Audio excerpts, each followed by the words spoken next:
Salut copain, ça joue bien. Tu vois, avec la France, pour te faire comprendre par une autre parabole, toi c'est un des seuls pays en Europe où il y a eu un référendum pour vous poser la question si vous voulez rentrer dans l'Europe ou pas. Dans les autres pays, il n'y a pas eu quoi. Ou je me rappelle plus, peut-être il y a eu dans certains. Mais là je prends l'exemple de la France. Pour faire comprendre. Imagine, c'est une compagnie, une société. Et la société est rachetée. Et on propose aux employés, voulez-vous travailler pour le nouveau patron ou non? Et puis là, les employés, ils ont dit non, on ne veut pas travailler pour le nouveau patron. C'est le référendum de la France. D'accord, vous ne voulez pas travailler pour le nouveau patron, vous ne voulez pas aller en Europe. Par contre, la boîte, elle a été rachetée. Les terres ont été vendues. T'as compris où il est le problème? T'as compris ce qui se passe maintenant depuis 20 ans avec le problème avec la France?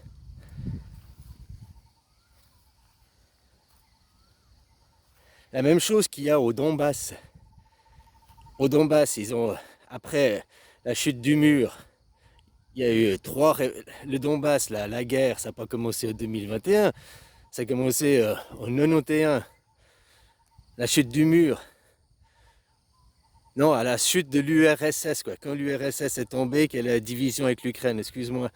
Et puis que là, le Donbass, machin, ils ont fait 3 référendums pour exprimer leur choix de rejoindre les Russes et de ne pas rester attachés à l'Ukraine. 3 référendums. En 2014, c'était le 3e référendum qui n'a pas été respecté. Les Ukrainiens n'ont pas pu partir, ils n'ont pas été russes. Et en 2014, qu'est-ce qui s'est passé? Il y a eu les Ukrainiens qui ont commencé à interdire de parler russe, à obliger. Bon, ce qui s'est passé, quoi. C'est pour ça qu'il y a eu l'armée. Où c'en est là, où c'en est aujourd'hui, t'as compris? Mais théoriquement, oui, les gens là-bas, ils ont voté. Nous voulons rejoindre la nouvelle usine. Nous voulons rejoindre la Russie. Enfin, la nouvelle usine, l'ancienne, parce que Ukraine, Russie, l'URSS, tout ça, c'était les mêmes terres avant. Ils ont dit, on veut appartenir à l'ancien, mais la terre appartient à l'Ukraine. Tu comprends ce que je veux dire? Les gens partaient, oui, mais les gens vont dire, oui, mais mes propriétés privées, elles sont là. Donc, les Russes auraient dû acheter le terrain. Tu comprends? Il y aurait eu des accords pour acheter la terre. Là, la Russie veut le prendre de force. La terre appartient Le peuple a voté, la terre appartient. Non, la terre appartient à la nation. C'est ça qu'il faut comprendre chez les gens. C'est ça qu'ils ne disent pas dans les médias mainstream. Ils disent la terre appartient aux Ukrainiens. Non, la terre appartient à la nation ukrainienne. Les Ukrainiens là-bas, les russophobes, ils ont voté, nous voulons aller rejoindre là-bas. Ok, vous pouvez partir. Ils ne sont pas interdits de partir, aller en Russie, ces gens. Mais eux, ils veulent rester là sur leur terre, parce qu'ils disent la terre nous appartient. Non, la terre appartient à l'Ukraine. Donc il faut payer la terre à l'Ukraine. Ça, c'est normal. Maintenant, tu comprends la même chose en France. En France, il y a eu une nouvelle entreprise qui est venue, elle s'appelle Europe, elle a acheté les terres, elle a acheté l'entreprise et tout. On a posé la question au peuple français, voulez-vous travailler pour l'Europe? Voulez-vous rejoindre la nouvelle entreprise? Le peuple français a dit non. Ben maintenant, il y a un problème. Tu achètes une entreprise ou tu achètes un immeuble, puis dedans, il y a les locataires ou les employés ne veulent pas travailler pour toi, mais ils veulent rester là. C'est des squatteurs. Ça fait que le peuple français est un peuple de squatteurs sur les terres d'Europe. Tu vas me dire, non, la terre, on est des Français, la terre est aux Français. Non, mais là, c'est que tu n'as rien compris à tout ce que je viens de t'expliquer. On parle d'accords politiques, machin et tout. La terre a été rachetée. La terre appartient à l'Europe. On a posé la question aux employés, voulez-vous adhérer Puis non. Alors maintenant, l'Europe, elle fixe les règles, l'Europe, elle envoie Barnier, l'Europe, elle envoie. Ben oui, parce que la terre. Puis vous, les Français, vous avez dit non. Pourquoi depuis il y a encore de plus d'immigrés avant, un Français, il avait plus de chances de se faire employer qu'un étranger. Maintenant, un étranger a plus de chances de se faire employer qu'un Français, quoi. Parce qu'un Français, c'est le squatteur. Un Français, c'est le problème, maintenant. Tout ça juste à cause du vote. Mais c'est pas de la faute aux Français. C'est la faute à tes dirigeants. Tes dirigeants, quand vous ont voté, posé le vote, la question du vote, voulez-vous rejoindre l'Europe? Oui, non. Vous avez voté non. Après, après, on gueulait parce que, ouais, mais on est quand même rentré dans l'Europe. Oui, la terre de l'Europe a été achetée, mais vous, non. Vous êtes plus légitime sur vos propres terres. Mais ça, vos politiques ne voulons pas expliquer. Maintenant, qu'est-ce que ça permet à vos politiques de faire? Vous tenir en otage. Donc vous, d'un côté, pour l'Europe, pour le nouveau propriétaire terrien, pour celui qui a acheté l'entreprise, hein, vous êtes des squatteurs, vous êtes les anciens employés. D'accord? Mais on vous a proposé de travailler pour l'Europe. Vous avez dit non, mais vous restez là. Les anciens employés qui restent dans l'usine, qui ne veulent pas travailler pour le nouveau patron, mais ils restent dans l'usine, quoi. C'est ça, hein? Je caricature, mais c'est exactement ça, quoi. Et maintenant, ton patron, bah, le président, c'est un peu comme le syndicat, puis le syndicat, il est là à défendre les employés. Alors, du point de vue du propriétaire de l'Europe, vous êtes des squatteurs illégitimes. De l'autre côté, bah, vous étiez les anciens d'ici, donc vous êtes légitimes. Ils vous défendent, mais ils vous défendent en volant votre fric. J'ai dit, la clique Macron-Hollande, c'est des gens illégitimes, parce que le président, le vrai président, le directeur, le nouveau patron, c'est l'Europe. Celui qui fixe les règles, c'est l'Europe. L'argent, le souverain, c'est l'Europe. Et eux, ils sont là, les syndicats, oui, on veut défendre le droit des Français, le droit des... Et ils veulent juste du fric. Ce référendum a servi à vous sortir du lot, quoi. Au lieu de protéger l'intérêt des Français et à pas faire de référendum, quoi, si vous n'aviez pas fait un référendum, vous serez dans l'Europe. Donc le nouveau patron aurait acheté l'usine, aurait récupéré les employés, et puis ça aurait eu la continuité. C'est-à-dire que maintenant, il y en a qui ont dit non, et on squatte. Je ne sais pas si tu comprends l'idée que je suis en train de te faire passer à travers ça, quoi. J'essaie de faire passer des paraboles.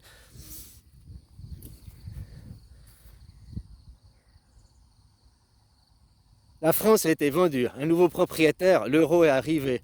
On pose la question aux anciens locataires, aux anciens travailleurs, voulez-vous continuer avec le nouveau patron? Voulez-vous continuer? Non! Bon, bah d'accord, bah, moi c'est quand même moi le patron. Hein? Alors, on parle de culture. Dans la vie, avant, à l'ancienne méthode, bah, la guerre. Vous voulez pas travailler pour moi? Je suis le nouveau propriétaire. La guerre, là, je vous rase, quoi. Fini. Ça, c'est une méthode, c'est une possibilité, hein, de le faire. Maintenant, on est des pays civilisés et tout. Et puis tout ça, c'est juste une question d'argent, c'est une question de raquette. Comment voulez-vous... Tu peux voir d'un côté, les Français sont des squatteurs dans l'usine, sur la terre, ils sont illégitimes, mais en même temps, ils sont retenus en otage par le syndicat, là, par le gouvernement, qui se sert, qui se prend du fric au passage.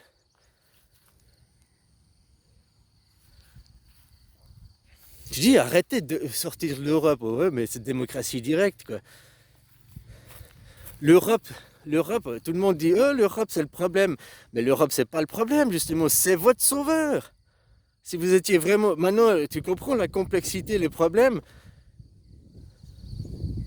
C'est évident si tu fais le parallèle avec des squatteurs, quoi. T'achètes une maison, nouveau propriétaire, t'arrives, ouais bonjour, je suis le nouveau propriétaire, bon, on peut continuer comme avant, ouais, ben, sauf que c'est moi le locataire maintenant. Ah non, non, puis vous squattez, quoi. Puis au lieu de payer au nouveau locataire, au lieu de payer vos impôts à l'Europe, vous payez vos impôts à l'ancien locataire, à la France.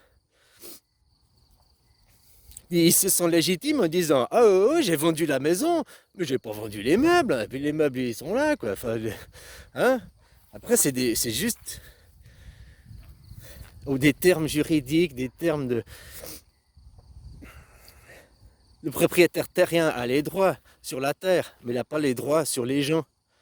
Maintenant, les gens, quand vous avez fait le référendum, vous a-t-on expliqué les tenants et aboutissants de...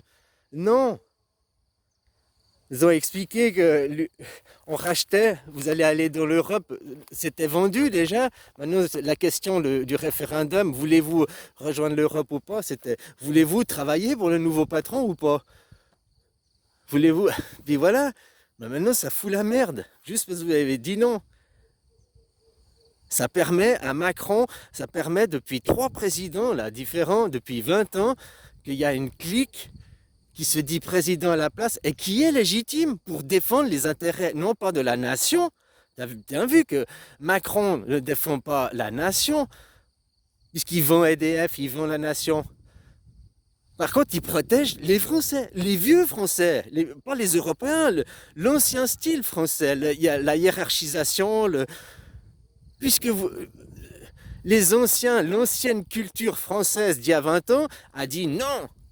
Donc ils protègent ça, pas le renouveau, ils protègent d'il y a 20 ans, l'ancienne culture.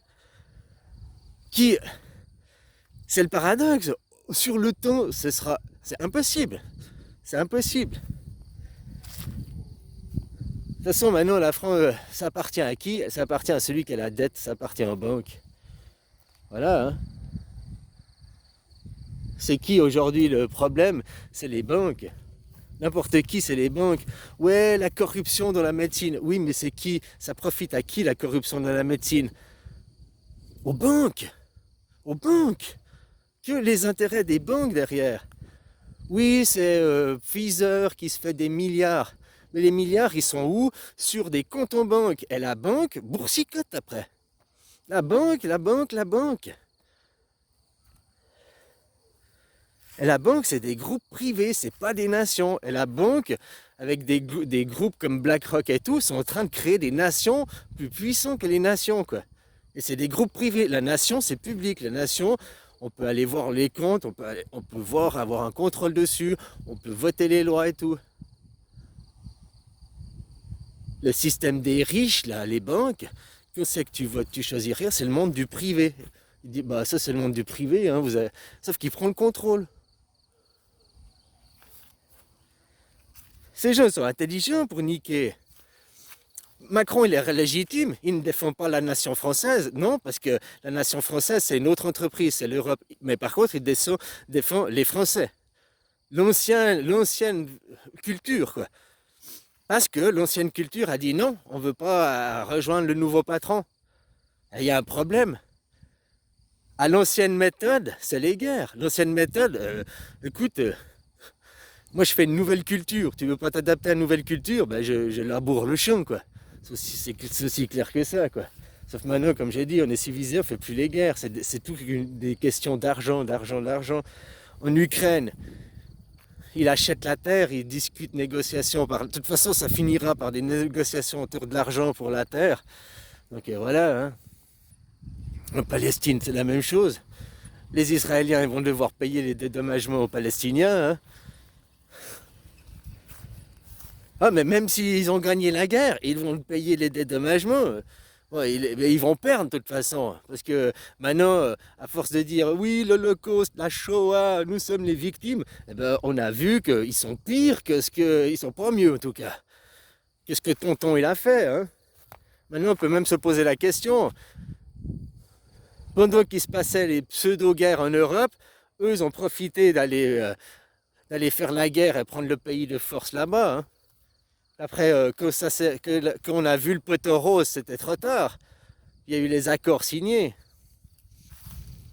Puis depuis 1948, ils n'ont pas arrêté d'agrandir, coloniser, de prendre de force, quoi.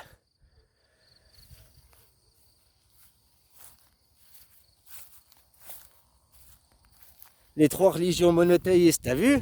L'étoile à 6 branches. L'étoile à 6 branches, symboliquement, ça représente un soleil, hein. Il y a la croix au milieu, puis il y a la lune de l'autre côté, quoi. Ces 3 religions, c'est qu'une religion.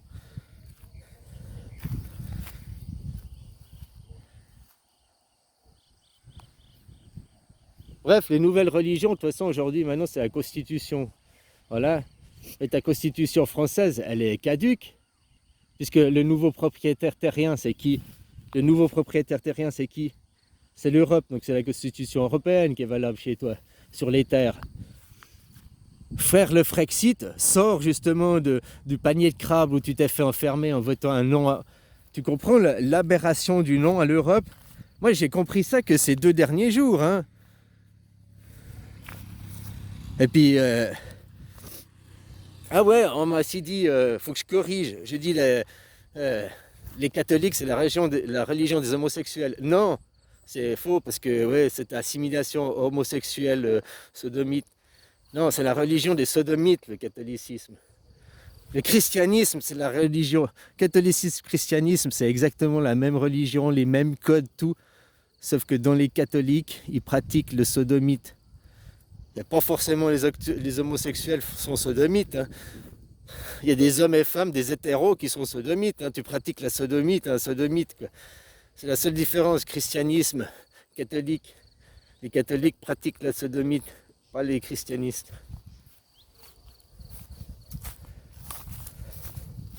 Oh, c'est dégueulasse. Non, c'est pas que les hommes, hein. L'homosexualité. T'aimes ton papa, t'aimes ton fils, bah t'es homosexuel, t'aimes les hommes. T'aimes ta maman, t'es une fille, t'aimes ta maman, t'aimes ta soeur, bah t'es une lesbienne. Pas au sens sexuel, mais t'aimes les femmes. Voilà, hein. Après, les pratiques sexuelles, ça c'est autre chose. Il y a des hommes, ils sont homosexuels et ils pratiquent pas la sodomite, hein. Il y a des femmes qui sont lesbiennes et elles pratiquent la sodomite. Elles s'enfilent God dans le derche, quoi. Ah bah oui, bah, God dans le derche, bah God, le colon, il est à sa place. Hein. Ouais, chaque chose à sa place. Hein. Chaque place a sa chose, quoi.